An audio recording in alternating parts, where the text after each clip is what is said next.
Moisés, pero hoy teníamos que hablar de elecciones de Estados Unidos. Si no fuera por la Dana, estaríamos hablando mucho más de las elecciones de Estados Unidos, que se celebran mañana, el primer martes de noviembre, como siempre. Y las cosas muy igualadas. Te preguntaba antes fuera de cámara si recordabas unas elecciones tan igualadas como estas que se van a celebrar mañana en Estados Unidos. Sí, a principios de siglo las primeras elecciones que enfrentaron a Bush hijo y a Al Gore por el Partido Demócrata también se resolvieron, permíteme que utilice metáfora deportiva, con el VAR. O sea, estuvo durante varios días haciendo recuento en Florida, creo que era el estado de la discusión, y bueno, pues fueron para Bush, o sea, también muy reñidas. Y en las últimas elecciones Biden también tuvo que esperar unas cuantas semanas para que, en fin, pues saber que iba a ser presidente de Estados Unidos, porque hay algunos estados como Georgia que tuvieron que hacer el recuento por segunda vez, ¿no? Porque no estaba nada claro. Bueno, y ahora llegamos a estas elecciones. A mí esto me parece como un partido de la NBA. ¿No? O sea, hay 4 cuartos, el primer cuarto julio lo gana Trump.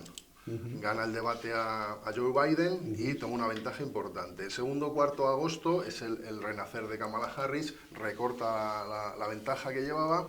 Tercer cuarto, gana Kamala Harris el debate, ella se alivia porque dice, bueno, ya, mira, soy candidata, le dice a los estadounidenses, me alivio del dedazo de Biden y ya demuestro que tengo suficiente categoría para ser candidata, y empieza, no solo se acerca, sino que supera levemente a Trump. Pero es que llega octubre y Trump recupera el último cuarto. Trump está recuperando bastante esa ventaja que el efecto Harris provocó.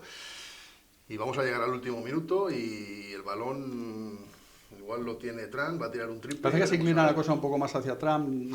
Es que vamos, hay algunas señales que a mí me hacen pensar que puede inclinarse hacia Donald Trump. La primera, los mercados. Los mercados ya han apostado por la victoria de Donald Trump, y además Donald Trump fue muy hábil y dio un titular fantástico para la población norteamericana. Dijo, es que los mercados están esperando que yo gane para que suba la bolsa. Sí. Hay un porcentaje muy elevado de los norteamericanos que invierten en bolsa y que, por supuesto... Los fondos de pensiones, claro. Efectivamente, ¿no? Y luego, Jeff Bezos, propietario de Washington Post, no ha querido, digamos, decantarse por nadie, por temor a que gane Trump y haya represalias, ¿no? Y la última semana de Kamala Harris atacando directamente en lo personal a Donald Trump me recuerda a lo que ocurrió en 2016 con Hillary Clinton, cuando ya no estaba el tema muy claro, y ahí fue donde, en fin... Perdió un poquito los papeles. Un poquito los papeles. Y he visto estos últimos 15 días de octubre un poquito desesperados a los demócratas. Y luego hay algo que en las encuestas no aparece, y no aparece porque se llama voto oculto. El voto oculto creo que está más en Donald Trump. De hecho, a un ciudadano le preguntan a quién vas a votar, le da más vergüenza decir a Donald Trump que a Kamala Harris. ¿Cómo va a funcionar eso? ¿Ese voto oculto aparecerá después en las urnas? Luego, Kamala Harris, por ejemplo, no tenía, a mediados de octubre, no tenía todo el voto de la población negra. Tuvo que salir Obama a decirles, porque él sí que los tuvo un 95%, a decirles, oye, a votar, ¿eh? Y las encuestas dicen que hay un porcentaje de un 18% que está desapareciendo del voto negro hacia los demócratas.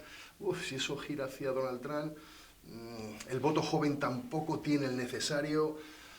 Es que hay muchos factores, muchos elementos que hacen incierto el resultado, y por esa observación que te estoy diciendo, ese análisis,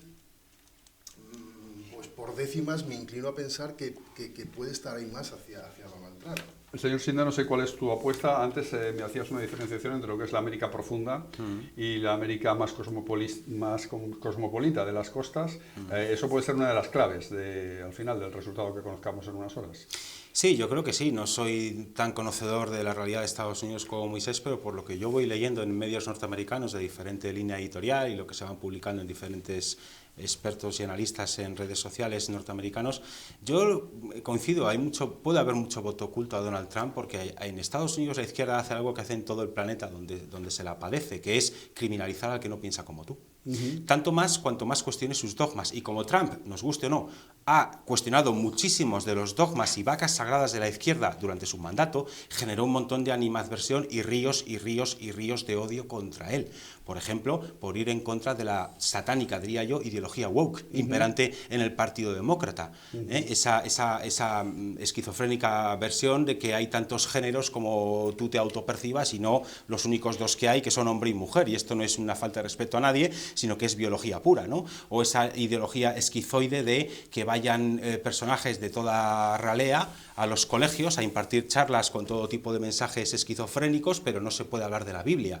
Trump se ha enfrentado radicalmente a eso, ¿no? Y a otras muchas cosas. Trump ha hecho una política económica en su mandato que fue muy buena y muy satisfactoria para la creación de empleo. Por ejemplo, haciendo algo que la izquierda en Estados Unidos bramaba, pero que tenía todo el sentido del mundo, que es bajar la fiscalidad al dinero que las multinacionales norteamericanas ganan fuera de Estados Unidos. Si lo llevaban a Estados Unidos, quiero recordar que antes de Trump tributaba al 25%, y Trump lo baja, si no me falla la memoria, al 10%, para que todas esas grandes multinacionales norteamericanas que tienen muchísimo negocio fuera de Estados Unidos y que ganan muchísimos miles de millones fuera de Estados Unidos, lleven ese capital a Estados Unidos para aumentar centros de producción, para subir sueldos, para mejorar las condiciones de sus empleados. Pues eso, por ejemplo, dio un chute a la economía norteamericana como no se había visto en décadas en Estados Unidos. Pero claro, unos crían la fama y otros cardan la lana, porque Obama, por ejemplo, expulsó de Estados Unidos a 3 millones de inmigrantes ilegales. Con Obama, el muro de separación entre México y Estados Unidos se amplió en más de 350 kilómetros, si no me falla la memoria. El muro entre Estados Unidos y México lo empezó a construir un tal Bill Clinton, que creo recordar que era del Partido Demócrata. Con lo cual, vemos una serie de políticas que, al margen de que Trump sea muy fanfarrón y no cuide mucho las formas en sus comparecencias y pueda ser incluso una persona estéticamente no agraciada y que eso genere poca empatía y rechazo, pero hay que recordar otra cosa: Trump en sus 4 años de mandato no bombardeó un solo país. Usó la diplomacia para negociar, usó los aranceles, usó la política, la geoestrategia, la política económica, pero no bombardeó un solo país. Obama, cuando le dan el premio Nobel, por el mero hecho de no ser de raza blanca, digámoslo así, porque tampoco es de raza negra, porque es mezcla de negro y blanco, ¿verdad? Obama ya había bombardeado a 3 o 4 países cuando le dan el premio Nobel. De la paz, por cierto. Entonces, es que volvemos a lo de siempre. Aquí se ha creado un relato de que va a sobrevenir sobre Estados Unidos el apocalipsis si vuelve Trump, cuando en realidad el mandato de Trump en muchísimas cosas ha sido muy bueno. No digo que sea perfecto, y no digo que tenga fallos, y no digo que Trump no sea una persona que pueda ser muy ruda a veces, incluso falto de modales, que también lo es, pero en el conjunto de su mandato, yo creo que Trump tuvo grandísimos éxitos. El atraer otra vez la industria a la zona centro de Estados Unidos y que la gente volviera a tener fábricas donde trabajar, el pedirle a multinacionales, por ejemplo, se reunió Donald Trump con Tim Cook, el presidente de Apple, para pedirle que Apple fabricase sus dispositivos en Estados Unidos, y Apple empezó a fabricar una de sus líneas de bastante venta, como es el Mac Pro, lo empezó a fabricar en Estados Unidos por la presión y la petición que hizo Donald Trump. El decirle a las grandes multinacionales norteamericanas: ya está bien de llevaros la producción fuera de Estados Unidos para luego vender en Estados Unidos los mismos productos cuya fabricación priváis a la mano de obra americana. Eso no es nacionalismo, eso es proteger a tu gente. Y eso Trump, en mi opinión, lo hizo maravillosamente bien, porque se preocupaba porque hubiera actividad económica y porque en zonas deprimidas de Estados Unidos volviese la actividad económica y volviese a haber carga de trabajo para la gente. Y eso, muchísima gente en Estados Unidos lo apoya. Bien es cierto que como está demonizado Donald Trump, y no es políticamente correcto decirlo, pues mucha gente vota en secreto a Trump. Eso es verdad, sí. Bueno, el caso Moisés es que nosotros seguiremos las elecciones con atención, y también la gran pregunta es qué nos interesa a los españoles y qué nos interesa a los europeos, porque aquí, que gane uno, que gane otro, realmente la gran pregunta es lo que a nosotros nos interesa más, ¿no? En un país que influye finalmente en todo el mundo, como Estados Unidos. Pues Europa tiene un temor a que gane Trump esto es espectacular, al menos el gobierno actual de Europa, ¿no? En Alemania también, porque temen que haya aranceles a los coches que vende Alemania a Estados Unidos. Y claro, pues también Trump, cuando estuvo gobernando, pues nos puso en orden en el tema defensivo. Aquí os gastáis el 2% en la OTAN, o si no, no os Porque defiendo. son los estatutos de la OTAN, Claro. que obligan a los países miembros a gastarse Claro. un 2% en defensa. Y, Sí. entonces, bueno, yo digo que Europa, el sentimiento actual que hay en la mayoría de los gobiernos y en el gobierno de la Unión Europea es más prodemócrata que con Donald Trump, pero bueno, tampoco nos fue mal con Donald Trump. O sea, es que esto es lo que dice César, es que se está demonizando mucho a Donald Trump. Y claro, Donald Trump, vamos a ver, si es presidente en enero, pues se va a encontrar con un mundo bastante complicado y tal vez tiene que abrazar a Europa como aliado, ¿no? Porque ya vimos en la reunión de los BRICS cómo Putin quiere liderar una parte del mundo, y ahí está China, ahí está Irán, ahí está India. Bueno, pues vamos a ver si esa bipolaridad geoestratégica no le obliga a Donald Trump a tomar, digamos, pues rumbos distintos en política exterior y mirar a Europa de otra manera. Y bueno, me gustaría que se hiciera una encuesta a los ucranianos. A ver qué les decían. A ver qué decían, porque desde luego creo que si gana Donald Trump la guerra o de Rusia contra Ucrania, probablemente pues tenga los días contados. Sí, bueno, ¿tenemos tiempo? Se nos está acabando el tiempo, un minuto. Un minuto. Tú fíjate, la Comisión Europea está persiguiendo a Apple porque acusa a Apple de que los dispositivos que vende no es un ecosistema abierto y no permite aplicaciones de terceros, cosas que es falso. Quieren que Apple quite las aplicaciones nativas de sus propios dispositivos. Bueno, pues una de las cosas que se está hablando en el terreno de tecnología es que como vuelva Donald Trump a la Casa Blanca, vamos a tener problemas entre Estados Unidos y la Comisión Europea, porque Donald Trump sí que va a defender a sus empresas, porque obligarle a Apple a que no incluya sus aplicaciones en sus dispositivos es como si tú le dices a Coca-Cola que en un pack de 12 latas que te metan latas de Pepsi.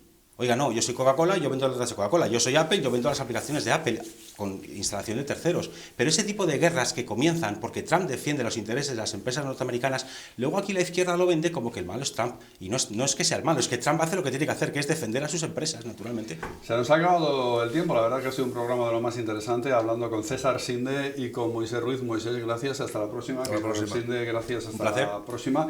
De lo más interesante, y hablando, por supuesto, como no puede ser de otra forma, de esta desgracia que nos cayó encima la semana pasada en España, en Valencia, también en Albacete, de la DANA y las elecciones de Estados Unidos, mañana mismo. No se vayan, nos queda solamente el cierre y sigan siempre conectados con nosotros.